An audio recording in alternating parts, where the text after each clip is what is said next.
We are going to start with some knee capsule cars, so taking the knee joint into external and internal rotation. And you might say, well, oh gosh, I didn't know the knee was supposed to rotate, because often we think of the knee as just a hinge joint, just flexing or bending and extending. But there is also some rotation that needs to happen. From here, we're going to be rotating the tibia relative to the femur. For a healthy knee joint, there needs to be some rotation there, some ability for, if you think about it, like you're playing in sports or other situations where your foot may be planted on the ground and then you have to pivot and move. See, already there's some rotation here that is happening that needs to happen at the knee joint for my knee joint to be safe and handle that movement. So start in a seated position. You're going to either need socks on and a slippery floor or have a slider under your foot. So let's start with the right knee here. So just take your hands to either side of your thigh. We just want to block any movement. We don't want the hip or the leg to actually be swinging back and forth. We want the tibia or the shin bone to be rotating internally and externally. So I'm just going to block some side-to-side movement here. So keeping your foot flat on the floor, let's come into external rotation of the knee. So you're going to start to take your toes over to the right. Okay, and if you can kind of look down at your own leg, you should see, like I'm good here, I've got like a seam on my pants, so I can see that seam turning out to the right side. Okay, and let's come back with the foot forward and let's try to internally rotate. So turn in towards your big toe, and there I've got the seam on my pants is turning in slightly. And just pivot back and forth, keep your foot flat. So what often tends to happen is the ankle wants to get involved. So once I, for example, externally rotate here through my knee, you might find yourself trying to kind of lift up through the pinky toe side of the foot. That's actually coming into ankle eversion. So really try to keep that foot flat, working here from, should start to feel some muscles here along the shin start to engage. And also when you come into internal rotation of the knee, there's a big tendency, like I can see and feel myself doing it, I'm starting to invert my ankle, which means I'm also starting to lift up through the inner edge of my foot. So that's getting the ankle involved instead of just the knee. So do your best to keep the foot as flat as you can. Another thing that might be helpful is if you reach kind of underneath or behind your knee, kind of more where the kind of the hamstrings end and come into the back of the knee, you're going to feel your hamstring tendons on either side, both the medial, the inner side, and the lateral, the outer side.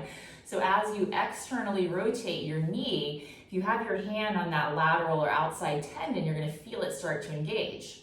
Okay, and then as you come into internal rotation of the knee, you're going to feel the medial or the inside hamstring tendon start to engage more as well.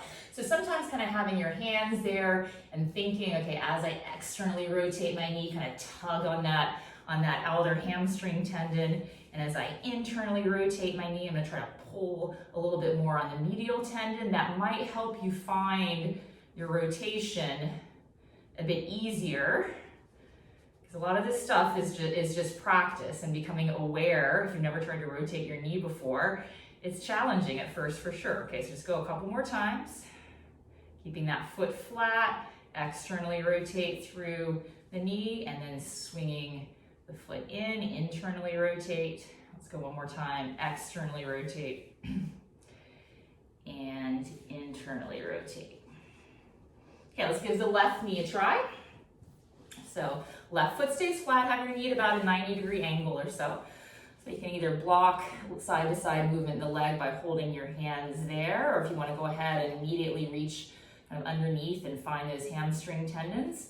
So let's come into external rotation. Keep that foot flat. Come back through the middle, internal rotation of the knee. Try not to come onto the outer edge of the foot, so try to keep the inner edge pressing down so you're not getting ankle stuff involved as well. And pull on the outer hamstring tendon to externally rotate there through the left knee. And slide back and forth a few more times. Pull on the inner medial hamstring tendon as you internally rotate the knee. Nice, a few more reps here.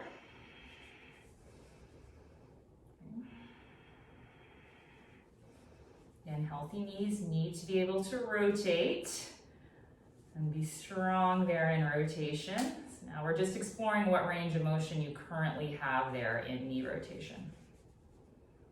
Okay, last one here on this left side.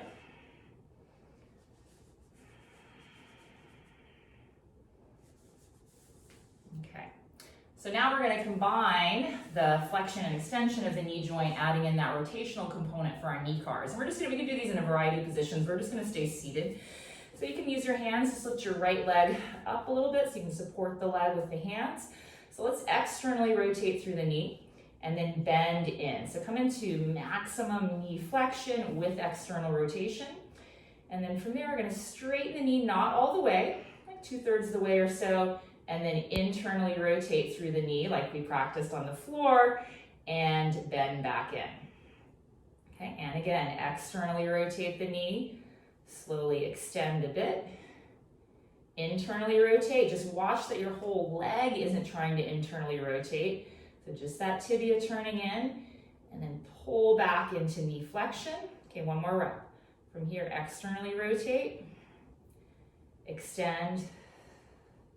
Internally rotate, just there at the knee joint, and bend. So now we're going to just reverse the order. So stay with internal rotation of the knee and knee flexion. And let's extend from there. Okay, and from here, externally rotate. Again, just the knee, not the whole leg turning out. Do your best. Bend back in. Internally rotate your shin or your knee. Extend and externally rotate and bend. Last one, turn your shin in, come into internal rotation at the knee joint. Extend, externally rotate, and bend. Okay, let's get the knee cars on the left side. So lift up, support your left leg. Let's start an external rotation and knee flexion. Okay, slowly extend, just about 2/3 of the way. Internally rotate, don't let the rest of the leg turn. Don't overdo the ankle, and bend in. Okay, externally rotate, extend. It's better to have like the knee cars, for knee cars movement, have the movements be smaller but more precise. Okay, so try to really isolate, don't let other neighboring joints get involved. Externally rotate, extend, internally rotate, and bend. Let's freeze here in knee internal rotation and knee flexion. I'm just going to reverse the order. Extend, externally rotate, don't let the whole leg move, and bend back in. 2 more. Turn your shin in, extend, externally rotate, and bend. Last one. Turn the shin in, extend, externally rotate, and bend. Okay, done with knee capsule cars and knee global cars. So we're going to come into some knee flexion work next. So lay down on your stomach. We're going to take a typical quad stretch here on our belly. Okay, so from laying flat, go ahead and start with the right knee. Go ahead and bend your right knee. Reach back, take a hold of your foot or your ankle. If you struggle to reach the foot, you can certainly use a yoga strap or a towel. Okay, so you hook that around your ankle and then hold on to that. Use that as a leverage point to pull the heel in towards your butt. And just go ahead and lay completely flat. You can also hold the foot with both hands if you prefer. Okay, so pull that heel in, maximizing your passive range of knee flexion as best you can. And then I also want you to tuck your butt under. So instead of lifting your tailbone up, you're going to do the opposite, scooping your butt under, more of a posterior pelvic tilt. That may accentuate the stretch there on the front of the right thigh. Okay, so I'm just going to take a few more breaths here, stretching. So the muscle tissue on the front of the thigh, like the quads and stuff, is lengthening. Okay, so that's the progressive or the opening side of our knee flexion position. The hamstrings, kind of back of leg stuff, is the regressive side. This is the area here that's shortening when you come into knee flexion.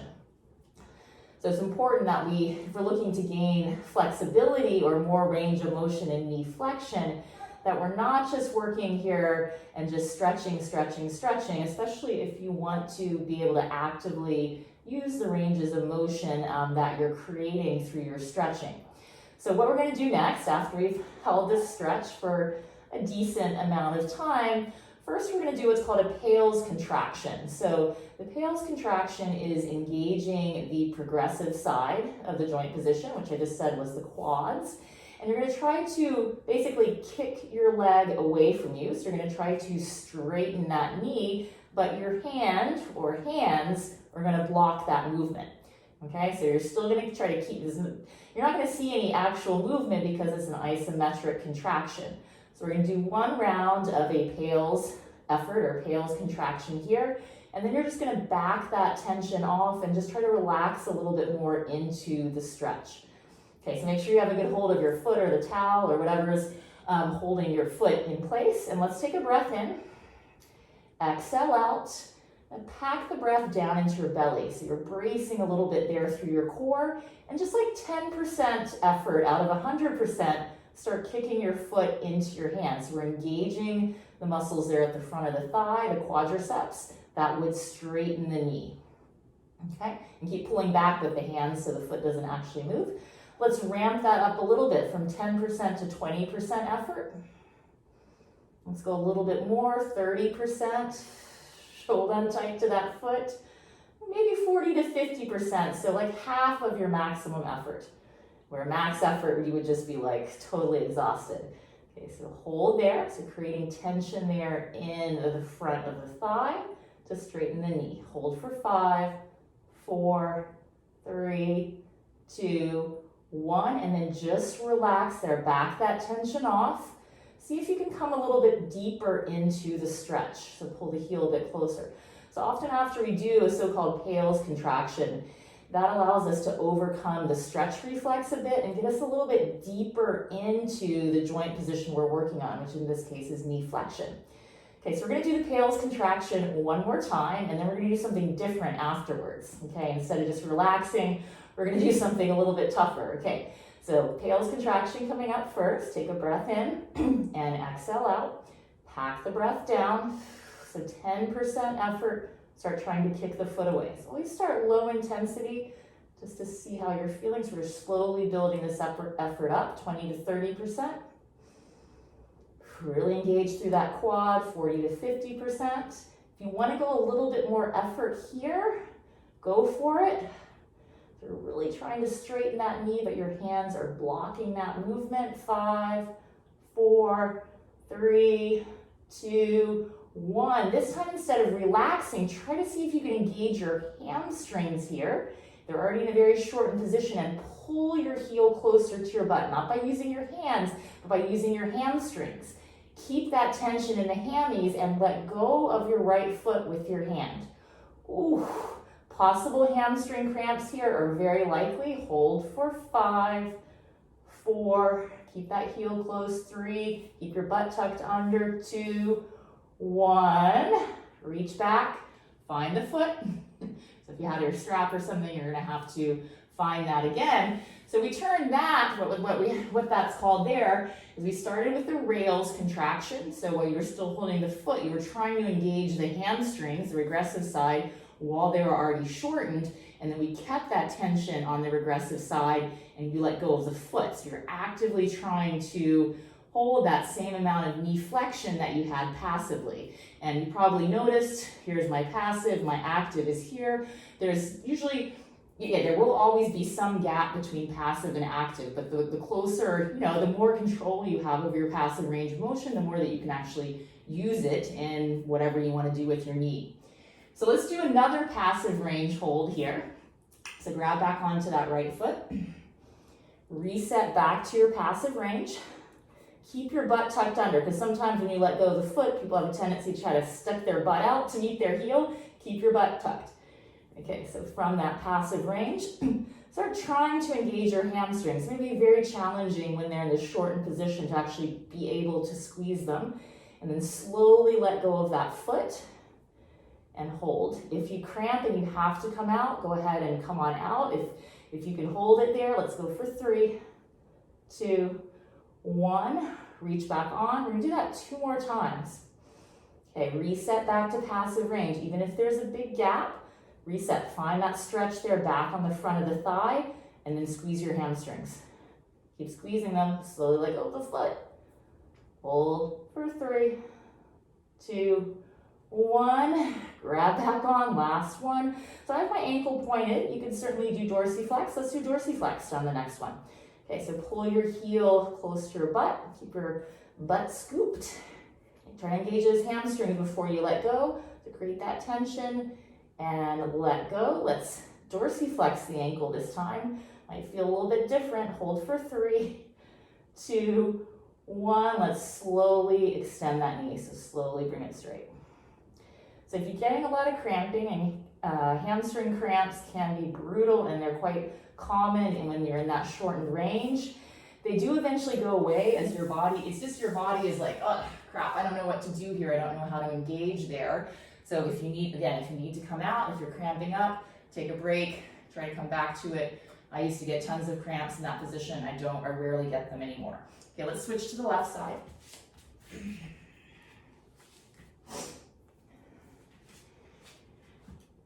Okay, so go ahead and bend your left leg in.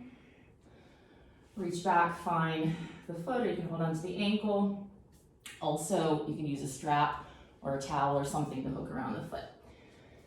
Okay, and as you're here, instead of lifting your tailbone up, come in more to a posterior pelvic tilt, so you can be scooping your butt underneath. And we're gonna hold this stretch for a while. So while you're here, just take some deeper breaths.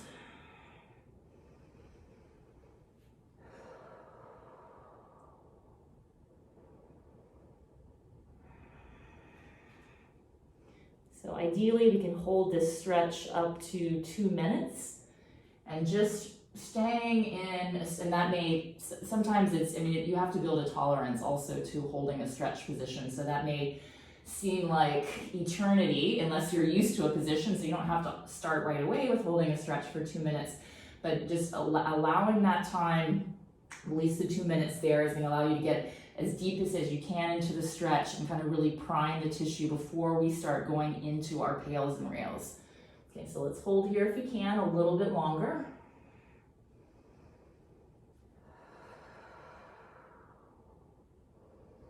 Again, use your breath, so think of full breaths in and really slow breaths out. So we try to like calm the nervous system down when we're in these stretched positions, just so we can work on relaxing as best we can there and building our tolerance to the stretch.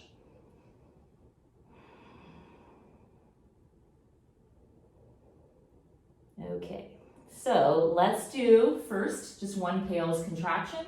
So make sure you have a good hold of the foot, or you could use both hands if you want. Okay, keep your butt tucked under, take a full breath in, exhale out, pack the breath down. So you're creating a little bit of tension, a little bracing through the abdominal area. Low effort, like 5 or 10% effort, start trying to kick the foot away. Okay, hold on tight to that foot. Let's go a little bit more, 20%. Engage through the front of the thigh, try to straighten the knee, 30 to 40%. Maybe about 50%-ish effort, so about half your maximum effort. Okay, keep that tension there on the front of the thigh. 5, 4, 3, 2, 1. Just back that tension off and relax. See if you can come a little bit more into your end range of knee flexion. So remember that initial isometric, that initial PAILs contraction overrides our stretch reflex a bit and just lets you come in a little bit more. But then to save that kind of new range that you've created, we have to work on the regressive side. So that's why we work on strengthening the closing side of the joint so that you can actually start working to earn and be able to use that range of motion. Okay, so take a breath in again. Exhale out, pack the breath down into your belly, hold on tight to that left foot, 10% effort, start trying to straighten the knee. Try to feel those quads, all that stuff on the front of the thighs starting to engage, 20 to 30%. 40 to 50%. Maybe on this one, if you feel safe and good there, try to go a little bit more. It's like you're fighting with yourself. You're trying to straighten your left knee and your hands are pulling back. 5, 4, 3, 2, 1. This time, see if you can squeeze your hammies. Try to squeeze them in, keep that heel close to your butt as you slowly let go of the foot. Keep your butt tucked under. Whew. Hold there. 3, squeeze the hammies. 2, 1. Grab back on. We've got 3 more of those. Reset back to passive range. Keep posterior pelvic tilt, butt tucked under. Try to squeeze your hamstrings to create that tension before you let go of the foot. And slowly let go, hold. 3, 2, 1. Might feel some weird facial expressions here. Reset back to passive range. Keep that butt scooped. Squeeze your hammies. Slowly release the foot and hold. 3, 2, 1. Grab back on. This time we're going to change the position of the ankle, or if you were doing dorsiflex, do plantar flex this time. Reset to passive range. Squeeze the hamstrings. Slowly let go of the foot. I'm going to come into ankle dorsiflexion. Hold. Ooh, cramps come on quicker with dorsiflexion, I think. 3, 2, 1. Slowly extend that knee out. Nice. Ooh. Okay, let's come on up. Next up, you're gonna need a chair or a low table and something to hold on to. So either you're gonna be situated near a wall, or if you have a mobility stick or something to balance. So what we're gonna do is you're gonna put your right foot, and step a little further forward, put your right foot up on the chair or your table. So here I've got about like 90 degrees of knee flexion. And then again, without sticking my butt out, my butt tucked, I'm gonna lift that right heel in, so I'm coming into deeper knee flexion. And then you're just gonna note approximately how high you're lifting up. And so that space between my foot and the chair, I'm gonna wanna I need a block or something to set my foot up on that's putting me near that end range of motion. Because we're gonna do some passive range liftoffs. So I'm gonna grab a couple blocks. It takes a little bit of playing around with to get the right height. Okay, so I'm here. Let's see. Don't knock your blocks over. So here, here. Okay, just gonna come forward a little bit. So now, with my foot propped up to that level, I can barely lift off, and that's good. Because we want the passive range liftoffs to be very close to your end range of motion, okay? So make sure you have your good balance here. Keep your butt tucked under. So we're just gonna rep out 10 of these. Okay, so create some tension elsewhere in your body, lift the foot up, 1, squeeze. Again, hamstring cramp potential, I know, lightly set down, no slamming the foot back down. 2. Nothing else in your body moves, just the knee, set down. 3. So really working on that short end range strength. And 4, set down. 5, set down. 6, set down light. 7, set down. 8, set down. 9, set down. Last 1, 10, hold. Hold, get that, use that knee flexion that you own. Hold 5, 4, 3, 2, 1, and failing down. Okay, nice work. Let's switch sides. Another option, if you don't like the standing position, is you could come into a lunge type position here and then prop the foot up from there, so you're doing your lift offs from here. Okay. I just don't know how people's knee and being down on your knee might not be the most ideal for you. Okay, so again, each knee could have different range of motion. So you might have to have your blocks or whatever you're using at a lower or even higher height. Because again, we want that lift off to be barely doable. Okay. So keep your butt tucked under, so you're not kind of shifting your butt around as you try to lift the foot. Here we go, lift off 1, squeeze hammies, set down light. Lift off 2, set down. 3, set down, 4, set down, 5, set down, pelvis stays tucked, 6, set down, pelvis stays tucked, 7, I'm having to remind myself, set down, 8, set down, 9, set down, last one, 10, we're gonna hold there, 5, keep your pelvis tucked, 3, 2, 1, light as a feather, fail on down, out. Whew. Okay, let's step away. Good.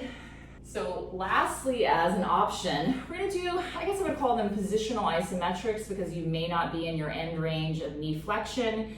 So we're gonna do both legs at the same time. So from a kneeling position, you're gonna take your blocks and have a seat on them. And again, you could have as many blocks as you want. Okay, so we're in some amount of knee flexion here. Don't be sitting obviously in a position that's uncomfortable for your knees. If you find it's like you're just feeling a lot on the front of the ankles, you could actually roll up a towel and put it kind of, well, as long as you have space between where your blocks are, roll it up underneath your lower shins to take that plantar flexion off the ankles, so you're a little bit more supported there. So for me, this is not my passive range of motion for knee flexion is a lot, as you can tell, but I don't have much active control. So I could sit all the way down here, but doing positional isometrics, you don't have to be in your end range, okay? It's just trying to gain strength in the knee joint, in the front and the back side at different angles. Okay, so from here, sitting upright, we're basically gonna do some PAILs and rails, okay? But usually PAILs and rails, they're meant to be done at end range. So that's why I'm calling them positional isometrics, because you're probably not in your end range. Okay, just terminology. So from here, let's take a breath in and exhale out. And simultaneous, both quads at the same time, start getting heavy in your feet. So it's as if you're gonna straighten your legs through the ground, okay? Good, so we're just teaching knees can be strong at this amount of knee flexion. That's engaging those quads, getting heavier and heavier in those feet. Again, maybe about half effort. Okay, hold that pressure there.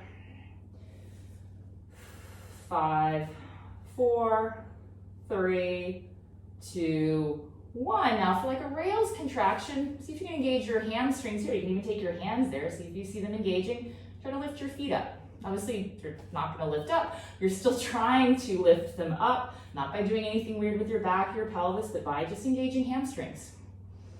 Whew. Hold. Don't overdo the calves. Work the hamstrings. 5, 4, 3, 2, 1. And just back that tension off. So you can stay at this height, so this degree of knee flexion, or you can go a little bit lower. Same idea.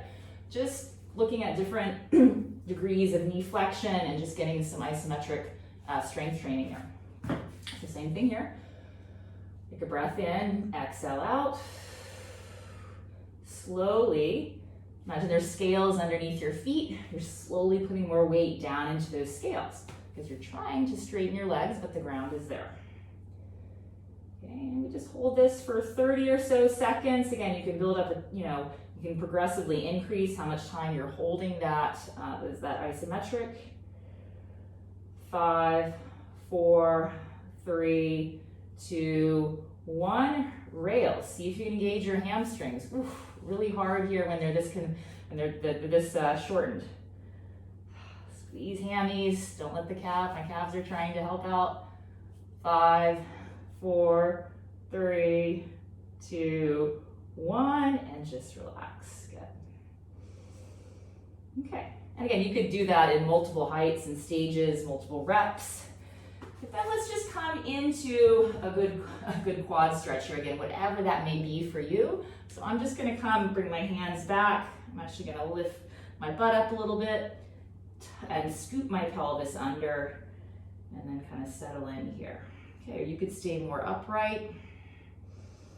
Again, just taking a longer stretch here. If this is too uncomfortable in this kind of seated kneeling position, you can come back onto your belly and take the single leg stretch that we did earlier, or you could do both legs at the same time. You could do a standing quad stretch. Just come into your favorite position to stretch your quads.